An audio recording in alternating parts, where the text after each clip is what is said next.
Great. What perfect landing conditions for Pamela. Don't be sorry for Pamela. I've thought this through. You can't cheat with feelings alone, Emmy, my love. It's only when you openly act on feelings and thereby cause someone else to suffer that you've done something wrong.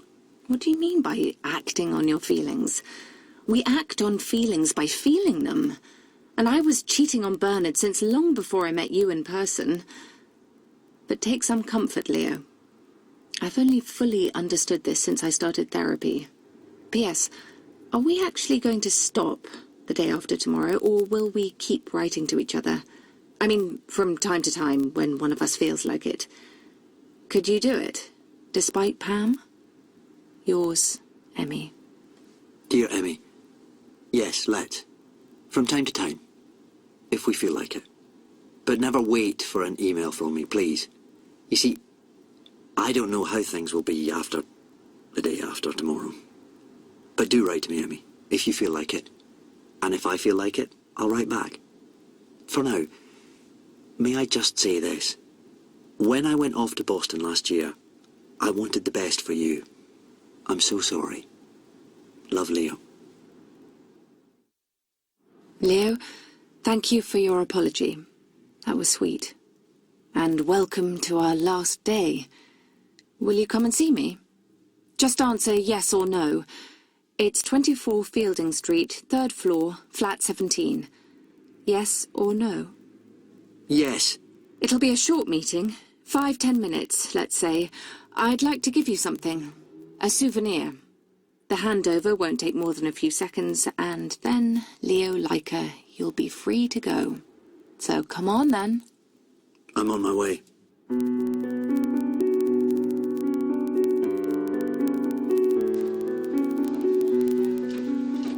Subject. Signs of life. Hello, Emmy. You all right? It's been 2 weeks. I think about you often. And I think of your gift. Thank you for that. Leo. Hi, Leo. Did you just feel like it then? The truth is, I don't feel all right enough to ask in return how you are. I don't want to know. I don't want you to be all right with Pam. Oh, by the way, is Pam by any chance a tall, slim, long-legged blonde beauty? About my age, 2 or 3 years younger, maybe? My accountant's office is around the corner from your place, and just as I happened to be passing your door the other day, one of those one of those very tall, good-looking blonde women with pale makeup came out, looking like a mail-order model on a shoot for a winter collection. Tan shoes. American tan shoes. It must have been Pam. You can imagine my surprise. It's such a small world, don't you think? Best wishes, Emmy. P.S. Don't worry, my next meeting with my accountant isn't for another 6 months. Dear Emmy, obviously I can't demand this, but I would ask politely for you to refrain from making any more purely coincidental accountant-related trips to my area. What good does it do? Best wishes, Leo. Oh, chill out a little, Leo. So what if I pass by? So what if I recognise Pam? Wishing you many pleasant, undisturbed days ahead. I'm off on holiday now. Yours, Emmy. Subject: the 7th wave. Hello, Leo. I'm sitting on our balcony in Playa de Alojera on the island of La Gomera, looking out over the pebbly cove below. You can't imagine how beautiful it is here. And yes, I'm writing to you today because I feel like it. And because I don't want to wait on my own. I'm watching out for the 7th wave. The local people here talk about it in reverent tones. The first 6 of each series of waves are predictable, evenly spaced.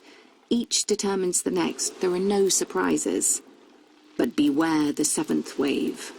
For a long time it is inconspicuous, going along with the monotonous sequence.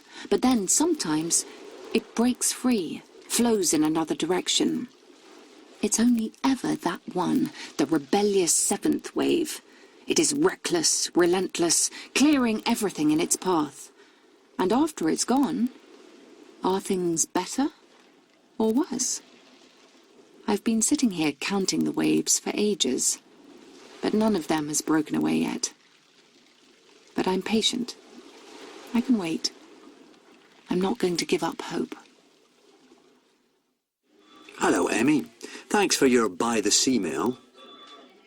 I miss you, Emmy. There are no waves here in London.